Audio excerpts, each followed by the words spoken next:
जो बाबरी की बात कर रहे थे अब वही सरकार के फैसलों के समर्थन में क्यों दिख रहे हैं? बंगाल की राजनीति में क्या बदल गया? चुनाव से पहले अलग तेवर, चुनाव के बाद अलग सुर। आखिर हुमायूं कबीर के बदले रुख के पीछे क्या कहानी है? बंगाल की राजनीति में बड़ा यूटर्न, जो कभी टकराव में थे अब समर्थन में क्यों नजर आ रहे हैं? बंगाल में जिसने बाबरी बनवाने की कसम खाई थी उसको तो आप जानते ही होंगे, हुमायूं कबीर। ये वही हुमायूं कबीर है जिन्हें बंगाल की ममता सरकार ने कभी मंत्री बनाया था। लेकिन चुनाव से ठीक पहले हुमायूं कबीर ने ममता का साथ छोड़ दिया और मुगल आक्रांता बाबर के नाम पर बंगाल में बाबरी मस्जिद बनाने चले थे, जिसकी नींव भी रख दी और भारी संख्या में चंदा भी जुटा लिया। यहाँ तक कि बाबरी मस्जिद के लिए हुमायूं कबीर सीधे अमित शाह से भी भिड़ गए। लेकिन जैसे ही प्रचंड बहुमत के साथ बीजेपी सत्ता में आई, लगता है हुमायूं कबीर के तेवर ढीले पड़ने लगे। इसलिए अब शुभेंदु सरकार के समर्थन में आवाज बुलंद करने लगे।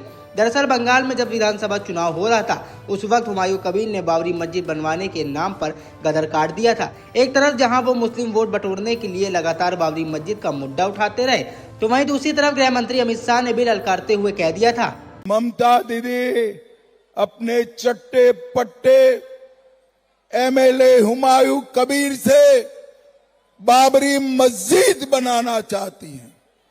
ममता दीदी कान खोलकर सुन लो, बंगाल में एक भी भाजपा कार्यकर्ता जिंदा है, हम बाबरी मस्जिद बंगाल में नहीं बनने देंगे। ये भारत की भूमि है, यहां कोई बाबरी मस्जिद की जगह नहीं है। बंगाल की भूमि पर बनेगा तो मां दुर्गा का भव्य मंदिर बनेगा। बंगाल की धरती से दहाड़ते हुए अमित शाह ने ममता के साथ साथ हुमायूं कबीर को भी मुंहतोड़ जवाब दिया था कि कोई माई का लाल बाबरी मस्जिद नहीं बना सकता। तो वहीं यूपी के सीएम योगी आदित्यनाथ ने भी ललकारते हुए कहा था कि कयामत तक बाबरी मस्जिद बनने वाली नहीं है। कि रामलला हम आएंगे, मंदिर वहीं बन गया ना, मंदिर अयोध्या में। कोई संदेह है?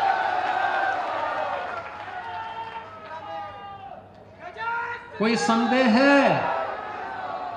और हम आज फिर इस बात को कह रहे हैं कि कयामत के दिन तक भी कभी, कयामत का दिन तो कभी आना ही नहीं है, और इसलिए बाबरी ढांचे का पुनर्निर्माण कभी होना ही नहीं है।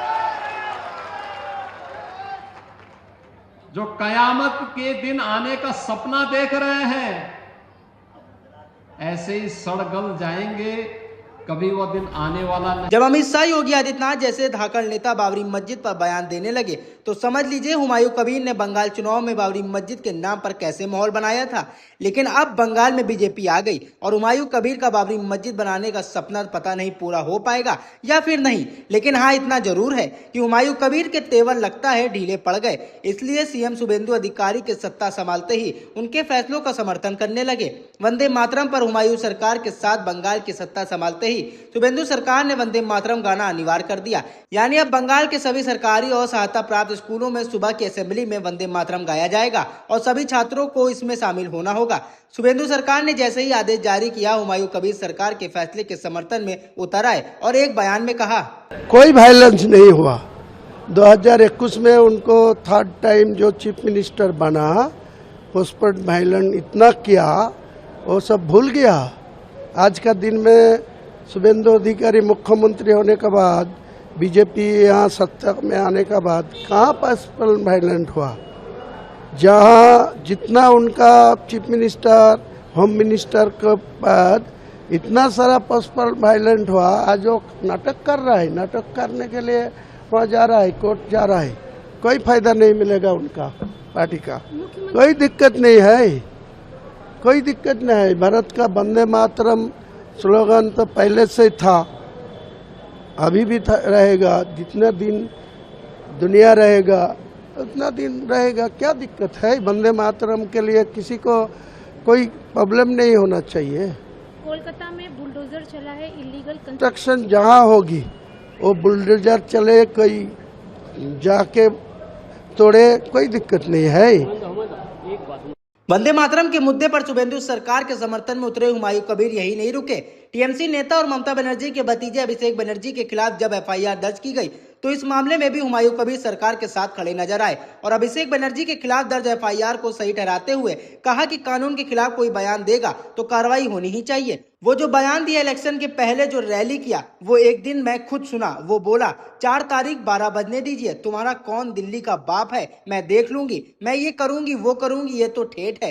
बंगाल चुनाव के दौरान हुगली में टीएमसी उम्मीदवार मिताली पर हुए कथित हमले को लेकर अभिषेक बनर्जी ने इशारों में गृह मंत्री अमित शाह पर हमला बोलते हुए कहा था, हमलावरों ने एक एससी महिला नेता पर हमला किया है। 4 मई को चुनाव के नतीजे जो भी होंगे, मैं देखूंगा कि किस बीजेपी नेता में हिम्मत है और दिल्ली से कौन सा नेता उन्हें बचाने आता है। गृह मंत्री अमित शाह के खिलाफ दिए गए इसी बयान के बाद अभिषेक बनर्जी पर केस दर्ज किया गया। यानी अभी तक ममता बनर्जी ही कोर्ट कचहरी के चक्कर लगा रही थी, अब उनके भतीजे अभिषेक बनर्जी को भी कोर्ट कचहरी के चक्कर लगाने पड़ सकते हैं। और सबसे बड़ी बात यह है कि उनके खिलाफ दर्ज एफआईआर का समर्थन खुद हुमायूं कबीर ने किया है, जो कभी ममता सरकार में मंत्री रहे और अब अपनी नई पार्टी बना ली है। यानी बात चाहे वंदे मातरम को पूरे बंगाल में लागू करने की हो या फिर अमित शाह के खिलाफ बयान देने की वजह से अभिषेक बनर्जी पर दर्ज एफआईआर की हो, हुमायूं कबीर हर मामले में सरकार के साथ खड़े नजर आए और यहां तक कह दिया कि कानून के खिलाफ कोई बयान देगा तो कार्रवाई होनी ही चाहिए। बहरहाल बंगाल में बीजेपी के जीतते ही हुमायूं कबीर के तेवर जिस तरह से बदलते नजर आ रहे हैं, तो इस खबर पर आपका क्या कहना है, हमें कमेंट बॉक्स में जरूर बताएं।